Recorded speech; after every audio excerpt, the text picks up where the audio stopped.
Hey guys, Sally here. Thanks for stopping by today. I've got something pretty special, I think.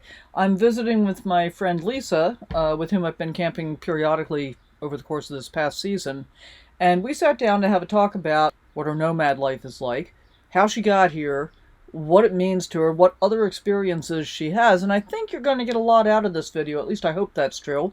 And hopefully have some fun with it as well. So we're going to roll the intro, and then right after that, we're going to get into it. Hey, and if you haven't already, please subscribe to the channel. Give us a thumbs up. You know, it really helps the algorithm for YouTube to feed out more videos.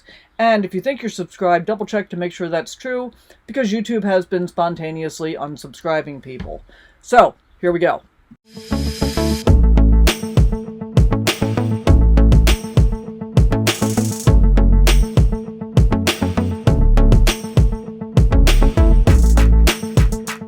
Well, here's your gratuitous shot of Kit, because we always have to start off that way. But I'm here today with my friend Lisa. Lisa, welcome, and thanks so much for sitting down with me. I really appreciate it. Thank you. So we're going to talk a little bit about what Lisa's story is and how she's living her nomad life. And I guess let's start with, how long you been on the road? Since October. So just about, what we're coming up on, like 6-7 months now? Yeah. Nice, nice. And I guess I'm going to ask first impressions. Overall, what do you think? I love it. Awesome. I do. I love it. Is your life as you're living it now, is it what you were expecting, or is it different? I wasn't sure what to expect exactly. And I went one step, and then I went another step, and then I found friends. I found community. I found exactly what I didn't know I was looking for. Perfect. Perfect. And I think that's very true for many of us that are out here on the road. And guys, in case you're wondering, we're actually sitting inside of my rig because I've been able to get the cross breeze going, and it's pretty hot outside today. Plus, it's a little bit windy, so I wanted to cut down on all of that. But we're going to talk about what Lisa's setup is and how that's working for her. And actually, one of the questions that I have is, what brought you out here? And don't say the minivan. Darn. Jeez. Well, it did. Well, it did. My husband passed away in December of 2020 of stage 4 cancer. The first year was just getting used to that. The second year was losing my mind. I don't like just sitting down. Mm-hmm. I'm not a couch potato. I don't watch TV. I was bored out of my mind. The only visitors I had were my grandchildren, and while I love them, I really was aching for adult conversation. And yet you got stuck with us. Well, you gotta give and take sometimes. So, and I get that. I mean, I think as you said, the first year was just adjusting. Yes. And once you started that adjustment, that made the second year be less of an adjustment and more of not what I really want to be doing anymore. Yes. And you're not new to this lifestyle. No. Talk about that a little bit. Well, my husband Jerry and I traveled for about 10 years. Full-time? From 2003 to 2013 when we bought our house. And we traveled cross country from Connecticut to California and back again every year for 6 years or so. And then when my son's in the Navy, and when he was transferred to Maryland, then we traveled a different route. Mm-hmm. So we spent more time in Maryland. Like we'd go through the holidays in Maryland, and was he in Annapolis? No, he was in Pax River, which is southern Maryland. Right, got it. And for those that don't know, I grew up in Maryland, so I'm pretty familiar. Yeah. So it was good. It was a good experience. And you did some camp hosting too, right? Yep. Mm-hmm. We did camp hosting out in in California. Trying to remember the name of the campground, but it was a Forest Service campground, and it had a lake and a campground on each side, and so each side had its own camp host, and it was wonderful. Nice. We just had 30 sites, and we were responsible for taking care of those sites and making sure that everything was clean. And we had vault toilets, and it was my responsibility to make sure those were clean. I went around twice a day and checked them and everything. So, and it was a wonderful experience. And that was our first summer. And then the following summer, we went back to Connecticut, and I was hired as the landscape gardener for a campsite in northwestern Connecticut. And every year I went back there for 10 years. Nice. Yeah, it was awesome. Very It nice. was really good. So you've had a fair amount of experience with this kind of lifestyle. With traveling, yeah. But you've never done it with the setup that you are now. No. So when you and Jerry were traveling together, you had a trailer and a van? We had a trailer and a van to start out with, and then we got rid of one of our trailers, bought another one, and then we eventually ended up with, we still had that trailer, but we left that in Maryland and had a Class C that we traveled around in. Nice.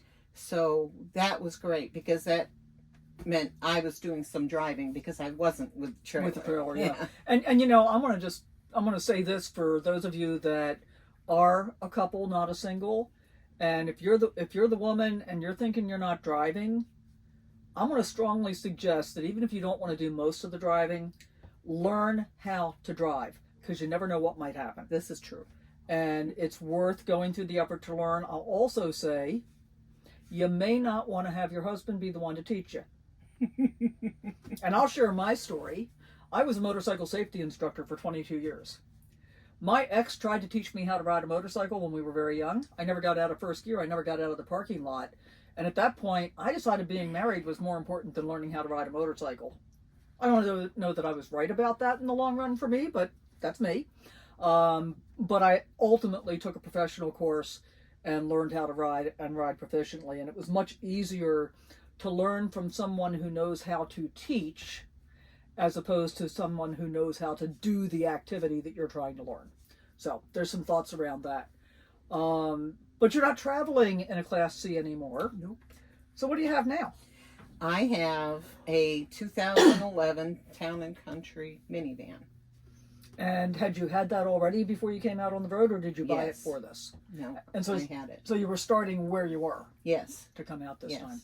And when we say come out, I mean, guys, we're in Quartzsite, Arizona right now. And once again, Lisa came from Connecticut. And in fact, we first met in New Mexico. New Mexico, yes. Yeah, back in November with our mutual friend, Deborah Dickinson. Yeah. So Deborah was having a meetup. That's where I met Lisa, and we've become quite good friends. Yes. Which I really appreciate So over do that I. time. So, and you're not traveling alone. No, I have two cats. I have Blackjack and Nessa. And Nessa's kind of the fraidy cat. Yeah, for the first few months we were here, she hid underneath the bed most of the time, unless I was in the van, and then she'd climb up on me, and she was fine. Blackjack has gotten out a few times. Then you go and catch him and bring him back, and so he makes life interesting. Yeah. And he's not afraid of anything, Including Kit. including Kit. Yeah. He didn't care about Kit. He didn't care about our friend's pit bull, Josie. Yep. She didn't care. Didn't care. Doesn't matter. Yep. Now, did Josie try and get in the van with him, though? No. Well, Kit did. Kit the other. did, Yeah. and it didn't make any difference. Now, it was pretty funny. So, you've got the van. Yeah. And the cats are in the van all the time. All the time, yes. They never come out. Well, except when Blackjack decides to. And you're sleeping in the van. Yes. But basically, you're not using it for anything other than the cat house and sleeping. Yeah, pretty much. So what else do you use? Oh, I also, at night, when I'm getting ready to wind down for the night, but I'm not ready to go to bed yet. I'll sit in the front seat and watch YouTube, or every now and then I'll watch a movie, or some show on Netflix or whatever. Mm-hmm. So that works for me. And then when I'm ready to go to bed, I get out and go in the back. I am not a small woman, and so climbing into the back seat from the front seat is a bit much. I'm not going to do that. I get out and go in through the back door. I have enough difficulty just walking from the front to the back, from the driver's area to the passenger area here, and it's fairly wide. So I get that. Now, you also have another living area that you use. Yes. Tell us about that. When I was in New Mexico, waiting for the Cocoa Fest to start, I went shopping at Walmart in Las Cruces, and I bought a tent. And I wanted something that I would be able to stand up in, rather than like the van. I can't stand up in that. It's a typical minivan. It's got a low roof. It is what it is. I can sit on my bed. Can you sit up straight on your bed? Yes. Okay. Carefully. Yeah. Because the roof my curves. van has this thing that goes down the middle of it. Oh, right. Because it was set up so that you could have DVDs or whatever. Watch movies, I guess. For kids. We never used that. So, but it's there, and so it's in the way when I'm trying to sit down. I have to make sure that that's not right above me. Gotcha. So the tent was an 8-man tent, 8-person tent, and it was Ozark. And did you have trouble finding 8 men to be in there with you? I didn't want 8 men to be in there with me. Just checking. I was married for 46 and a half years. It was about time I was by myself. Gotcha. And I really, really wanted that. So. Cool. So, you got the 8-man tent. Yes. Without the 8 men to go with Without the 8 men, thank God. And that was basically your living room. Yes, it was my living room, and I made my kitchen on the side of it. I set up my table and my Coleman stove, which had 2 burners. And inside, I had a table I used as a desk, and I would put my 1-burner butane stove in there, and I'd make my coffee in the morning or tea or whatever inside. But that's the only cooking I did inside. Gotcha. And then the tent's not with you anymore. No.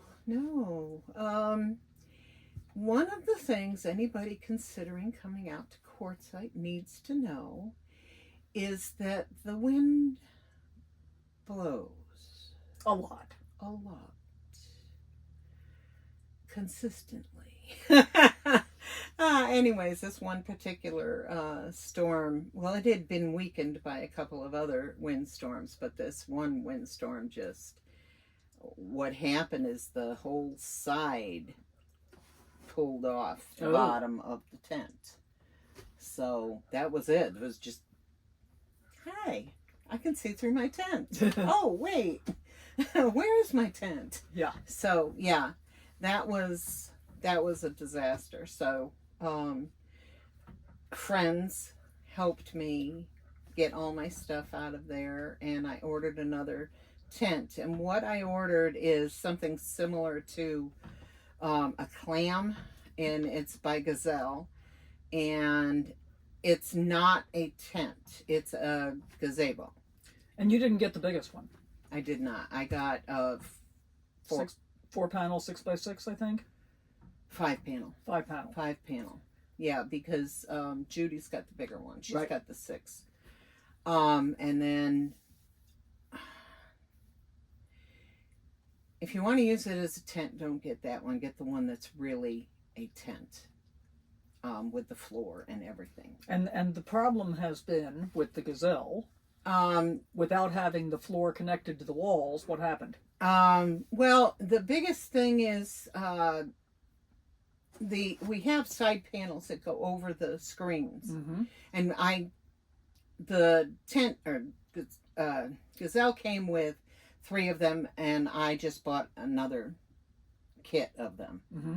So I cover all of the windows and the front door with those for privacy. Right.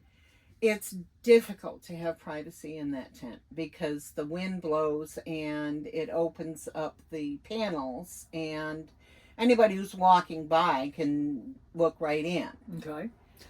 And you also had some issue with, because we had quite a bit of rain this winter. Mm-hmm. So if the floor is not connected to the sidewalls, you can actually get rain that puddles inside. Oh, yes, absolutely. So that happened frequently. On a scale of 1 low, 10 high, do you prefer the tent, or do you prefer? Well, that would be a difficult question to answer. Yeah. Do you prefer the tent style to the clam style? Yes. And you're actually going to change out back here. Yes, I'm going to. I haven't decided on the exact tent yet. I'm doing some research about what tents stand up to wind, mm-hmm. and I'm not worried so much about rain because it doesn't rain out here that much. Right. It's not that frequent. Although this winter we got a lot more rain than what they usually do right. here. Exactly. And it was cooler. It's been an interesting winter. It has, yeah. And by the way, guys, if you're wondering why we're not showing you like the inside of the clam, well, we're not showing you the inside of the van because it would be disturbing to Blackjack and Nessa. But we're not showing you the inside of the clam because we are really winding up the season yes. here. We are coming up on the deadline for our LTVA passes are expiring. So Lisa's in the process of reorganizing and starting to get things packed up. So you wouldn't be seeing it in the way that it's typically lived in. Thank you. It's a mess. I wasn't saying that. I've got everything everywhere. And that's fine. I mean, they're getting a good idea of how you used it and what works yes, and what doesn't work, and that's yes. what's really important. I used it primarily during the day. At night, there's no need to be out there. I have my van, and I sit in my front seat, and I'm perfectly comfortable. Yeah. And I rest my iPad on the steering wheel, and it stays put. I don't have to hold it or anything, which nice. is awesome. Yep. And I just watch it like it was a TV, or I read. And let's talk about some of the other things that I never see really mentioned much in these kinds of interview videos. Mm-hmm. Everybody always asks, how do you go to the bathroom? So there's the first thing. Okay, well, I have 2 different buckets, basically. Buckets, yeah. One of them is a bucket that raises up, and I am a tall woman. Well, I was tall. I think I'm starting to shrink. Everybody does. I'm about 5'8".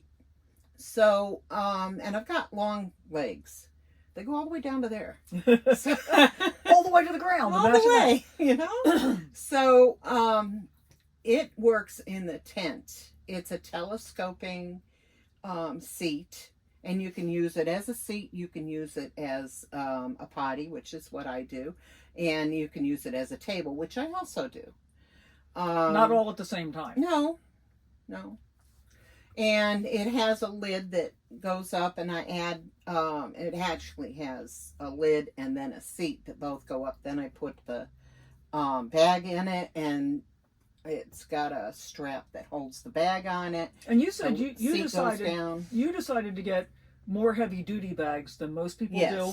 Yes. A lot of people will double bag, but you didn't feel comfortable with that. And you're comfortable with the bags that you've gotten. Very much so. And then you're also doing something that's a little bit different. A lot of people will use kitty litter or some kind of pellets, but you're using like a gel desiccant. Yeah. It turns urine into gel, so it's it's not bothering anybody. It doesn't stink. And then you don't have a liquid. Right. Then I don't have a liquid that might spill or whatever. And how did you discover that? Online. And you're getting it at Amazon? Yes. Okay, cool. Everybody gets everything on Amazon, don't they? Yeah. And so I'm working on my Amazon store, guys. I don't have it up yet, but I'll get those links from Lisa, and they'll be in there as well if you want to check that out too. So that's the easy question. That's the one everybody always wants to ask. And I'm sure the other everyday bathing answer is I use baby wipes and whatever. Actually,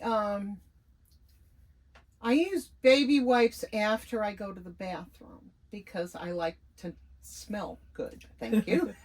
Like a baby. But for bathing, I will use warm water and a washcloth and soap and just do a simple wipe down and get clean that way. And I wash my hair in a bucket with a bowl and just do that. And oh, you wouldn't believe how much sand you get in your hair out here.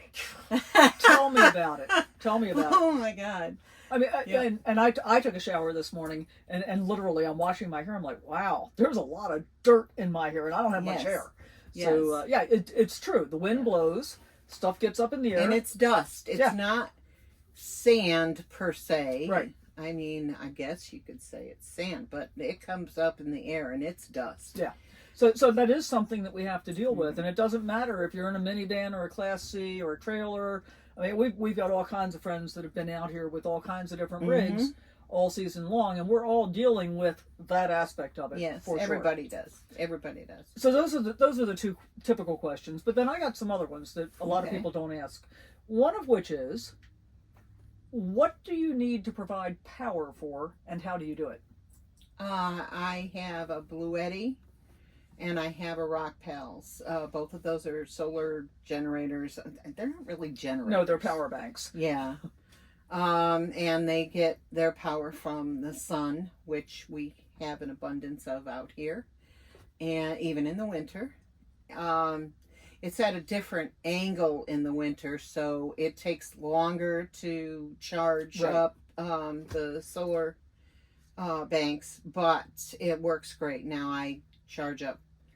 I have a small refrigerator, and I need to keep that going, because what's the sense of having it if you let it warm up? Right, that's no good. And you have a small refrigerator right now, but I'm getting a bigger one. Yeah. So then your small refrigerator will become a freezer. Yes. So you'll need to power both of those. Yes. And so I also recently purchased, I don't have it yet, but I recently purchased a 1500 watt. Nice. So that would be able to, I wouldn't need the other two, really. So will you get rid of them, or will you keep one as a backup? I'm going to keep one as a backup. The other one, if somebody new is out and they don't have one, then that's where that's going. Nice. And that's the other thing to know, guys. Nomads are so generous in so many ways.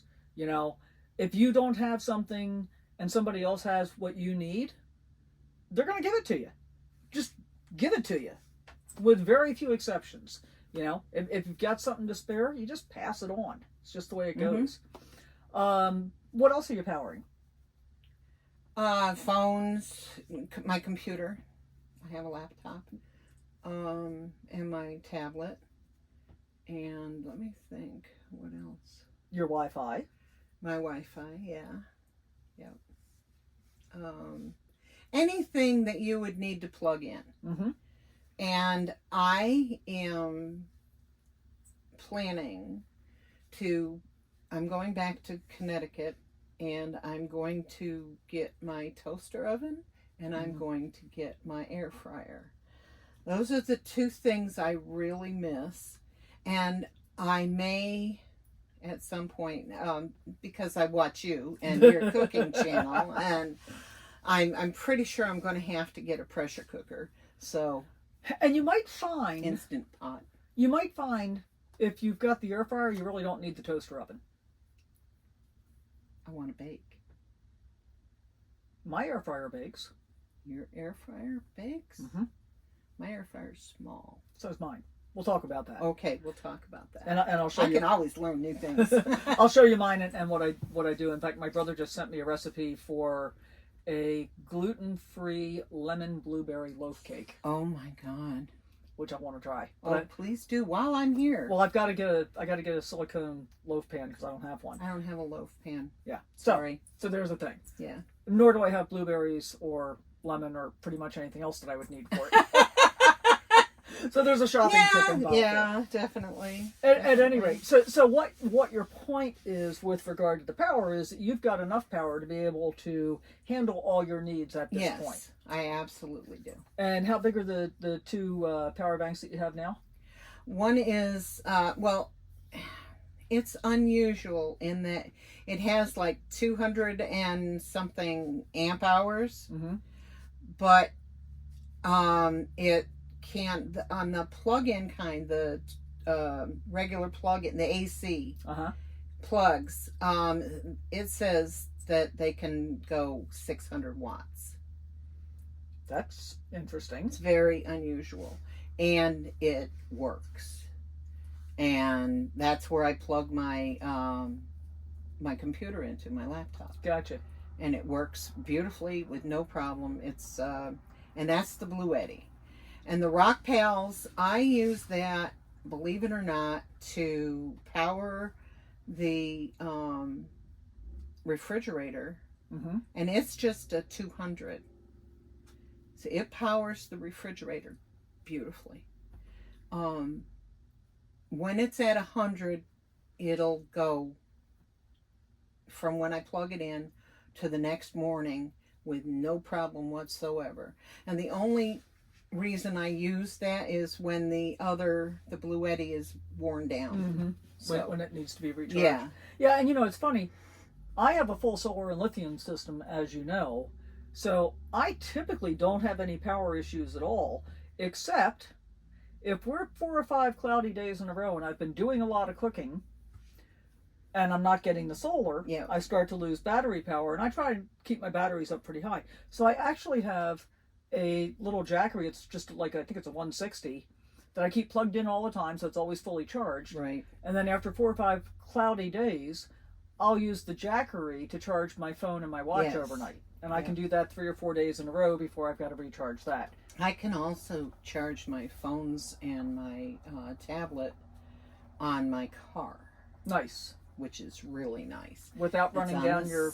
without running down my battery. Nice. It's on a plug-in for my cigarette lighter. And I've got this, it's got like 6 or 7 USBs that I can plug in. But I don't, I do want to be somewhat careful. And I do have a new battery, which I got in February. Cool. So, thinking about all the experience that you've had being out this year, are you happy with the setup that you have? Are you thinking about doing something different? Are you thinking about going back to a sticks and bricks? Where are you? No to the sticks and bricks. Pretty sure I knew that answer. I have gained so much from being a nomad. Hold that thought. Yeah. And that we're going to come back to that. I don't want to go back to sitting in front of a TV set. I'm sorry. I know there are people who like to do that. That's fine. That's good. That's their experience, and it's haven't not had another mine. one. I don't want it. So what about setup? Are you thinking about something different? I would love to get a cargo van because it's bigger. Overall, it's bigger. Right. It's easier to sit in. And potentially stand up in if you got a high top. If you got a high top, yeah. One of our friends, Betsy, has a cargo van that's a longer cargo van than most. Right. And her front seat turns around, not the driver's seat, the passenger seat. And I have sat there and watched movies with her in her van and been very, very comfortable. And she does not have a high top. And I find her van very comfortable, and I think I would be able to do just fine in something that size. If you did that, do you think you'd still need an auxiliary living room outside? Like another tent? Yeah. Probably. I don't think that's a fair question. I don't think it's possible to know until you have the experience. That's just it. Yeah. Exactly. My friend Judy has a larger clam than mine, and she uses it when the weather's nice to do diamond painting. So she has a Class C, So she doesn't want to be stuck in her Class C all the time. Right. But sometimes the sun is pretty strong. So having the tent or gazelle or whatever is Shade. really handy. Yeah. Plus it blocks wind if it's windy out. Yeah, because wind and diamond painting don't really go together. Not really. And I'll link that video up here, there, something like that. So let's switch subjects again. Okay. Now that you've been out here for a while, Yeah. how do you feel about your health overall? I have lost a ton of weight. Not literally, guys. Well, I went from a size 22 to a size 18 pant. Which is pretty awesome. I Congratulations on that. Thank you. And you didn't start out to lose weight. No, that wasn't my That wasn't the goal. goal. So, I mean, No. let's be clear about that. So what do you think it is that caused the weight loss? change in eating habits, I'd say, Mhm. mostly. Well, for one thing, I don't nibble. And I think intrinsically, without even realizing it, most people are more active in the nomad lifestyle Mhm. Yes. than they would be in a sticks and bricks, without even realizing that that's true. Yeah. I mean, just even the amount of time walking back and forth to each other's rigs and stuff. Yeah. You know, because we all try not to park too close to each other so we get some privacy. Yes. So the health aspect, you lost a bunch of weight. How do you Yes. feel overall? I feel great. Yeah. I do. So- I feel physically, I feel really good. Mentally, I am in a better place. I'm still working through some things. I think we all always are. One of my goals has always been to be a better person. Mhm. So I ask a lot of questions of certain people and others. And I listen to advice and I try to follow it if it works for me.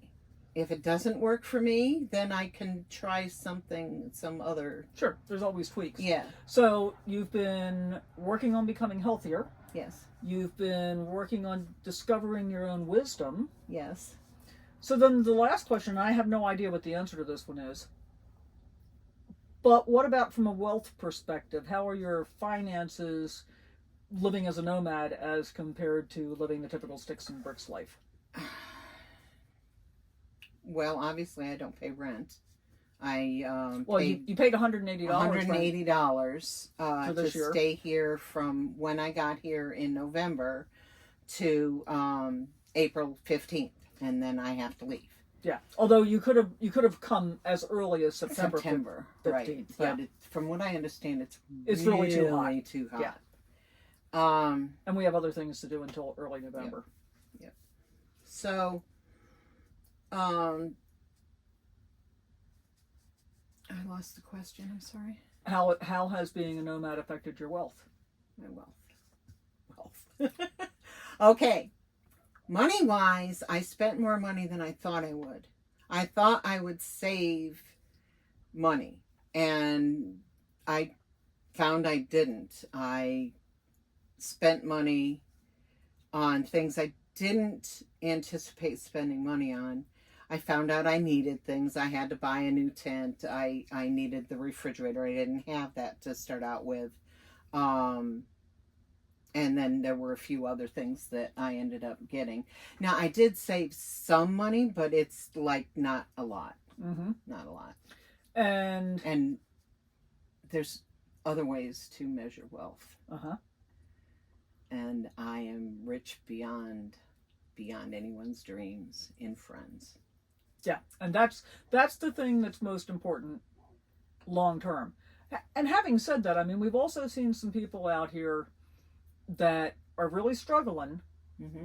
and I don't think you're in that position. You may not have saved as much money as you thought you were going to, but you're doing okay. Mm-hmm. Mm-hmm. And we know some other people that are really struggling. Yes. And We try to help them as much Yeah. as we can. as much as we can. Some people do a better job of learning new things than Yeah. other people do. That's true anywhere you go. Yeah, it's absolutely true. So I In any think kind of life. I think that my feeling has always been that anybody that really wants to can live this lifestyle. They can find a way to make it work. They can start wherever they are. Mm-hmm. You know, I mean, a lot of people look at my setup and think, "Oh wow, I got to start there." No, No. you don't. You don't. And as pretty as your rig is, I don't want it. I'd be perfectly happy with a cargo van. Well, I'm kind of thinking I might be too. Yeah. Actually, I'm thinking ambulance, box Ambulance, van, something like that. Yeah, a box van might not be a bad idea. Yeah. So, and part of the thing is, guys, don't think you're going to figure out the perfect rig when you first come out. You won't. You won't. You just won't. And my story is, I bought this rig before I ever thought I was going to go full time. 2 months later, I went full time, but that's a whole different story. Yeah. And I bought this rig because I was going to be on vacation. And being on vacation is different than living your life. Yes. Very, very different. Yes. So if I had it to do over again, I would have a different rig for me. I wouldn't have a different puppy though, because he's awesome. He's perfect. He's awesome. You want to say hi to the people? Hi, people. Mm-hmm. Yeah, he's awesome. So wealth is not measured in money.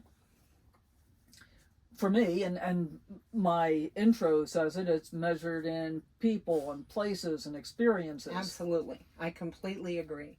I have also, I would also add learning, the education, the people nomads are fantastic. That's a friend of ours broke her arm the other day, and the whole community rallied up for her.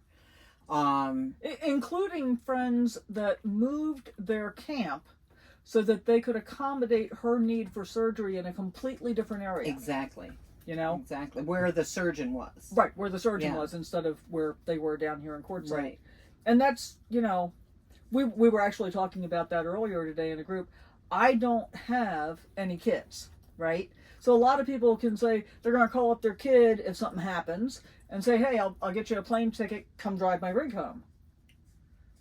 I can't do that, but I know that I have enough friends in the community that if I say, hey, I need help, I'm going to get the help I need. Absolutely. No matter where I am. No doubt about it. Absolutely. You know? Anybody here will help. So pretty fantastic from that perspective. Now, and I always ask this question, and I pretty much always get the same answer, but we'll see if you have anything different. If you were speaking directly right now, looking into that lens, at the person that is thinking about doing this lifestyle, but is hesitating because they don't think they have enough or they don't think they know enough, what would you say to them? Watch YouTube videos, because there's a lot of them out there with people telling you whatever you need to know, but you don't buy into the 15 things you must have to come out here, because I brought so much food. I brought canned goods and dried goods and boxed goods, and for one thing, I'm only one person and I can only eat so much, and I brought enough food to last 2 people for a year. So I've been giving most of it away. It's just I don't need it. Yeah, and a lot of people have a tendency to do that. I did it too. I brought a lot more food. I always pack a lot more food than I need. And I've been working over the past 6 to 8 months to not stuffing my refrigerator full all the time, because I end up throwing food away. I hate throwing food away. For sure. I also found that I was less interested in canned food and much more interested in fresh food. Yep.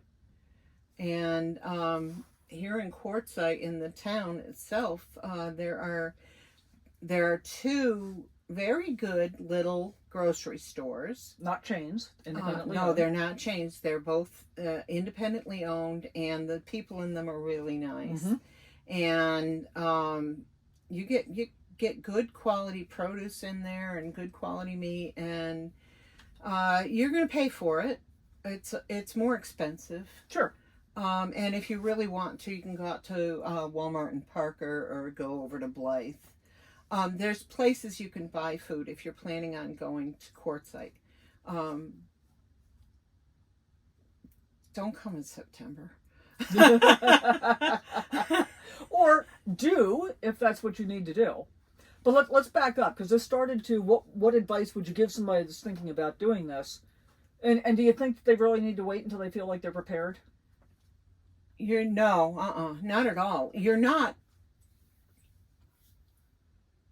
ever prepared. You don't know what you need until you get out here. So save your money if you need to save your money. Everybody's situation is different. If you're in a I gotta go now, go. People will help. There's ways to get help. There's state ways to get help, town ways to get help, and then Nomads ways to get help. Yep. And you will get help. I promise, because Nomads rock. Yeah, for sure, for sure. Yeah. And I want to address that too from two different perspectives, because there are the people that are in a situation where, let's say, they can't afford to pay rent anymore, or they lost their job or whatever, and they can't find another job, and those people kind of need to get moving sooner rather than later. And doing that, starting where you are with whatever vehicle you have, I mean, you can do this, guys, with as little as a car and a sleeping bag. Yes. I mean, it really can be that, and a bucket. And a bucket. And a bucket. It really can be that simple. So start where you are, and you can always make changes and improvements later. And for those of you that are thinking that you want to try this lifestyle, again, I would say do it now. Mm-hmm. Don't wait.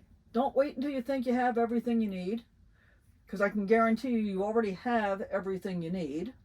And for example, I'm going to be back at my sticks and bricks area, because I kept my house and turned it into an Airbnb. I'm going to be back there in a couple of weeks, and I got an awful lot of stuff I'm going to be offloading when I get there. Some of it will be getting donated, and some of it will be getting stored in case I ever decide to go back to a house.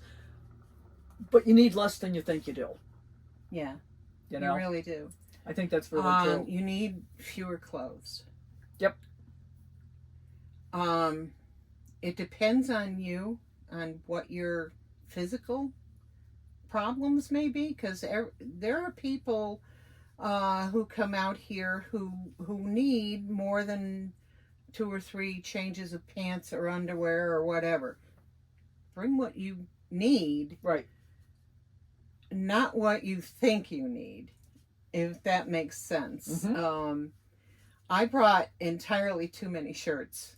I don't me need too. that many shirts. And I'm not sure if it shows in the frame or not, but I've got my winter jacket is hanging on the hook behind my driver's seat. I actually have not had it on in a year. I will probably continue to carry it, though. Just in case. Just in case something happens and I actually need it, and it's got a home where it lives, and it's and not it collects in the way. dust. Shake it out, put it on. Shake it out and put it on. And I would say one of the other things to think about in terms of clothing is be prepared for layers.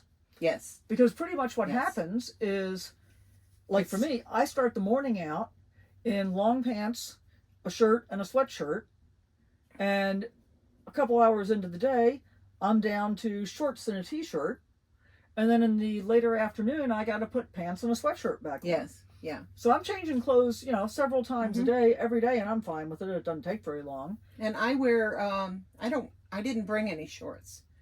I don't know why. I just didn't. But I wouldn't be able to wear them now anyways because of the weight I've lost. Mm-hmm. So I wear dresses when it's hot. There you go. I'm more comfortable. I'm breezy. I'm good. There you go. There you go. So I think there's some hopefully some nuggets in there for you that you might find helpful. I want to thank you so much, Lisa, for taking the time to talk with me today. I think you really have provided some insight that people may not have heard before. If I help anybody, that's good. Exactly. I like to be able to help. So, thank you so much for tuning in. You got questions for Lisa or for me, put them in the comments down below, and we'll talk to you soon. See you down the road. Hey, thanks for hanging out with me. Hope you enjoyed this video. If you did, I'd appreciate it if you subscribe, hit that thumbs up button, and always remember to sally forth, live your best life, go out and adventure in whatever way works for you.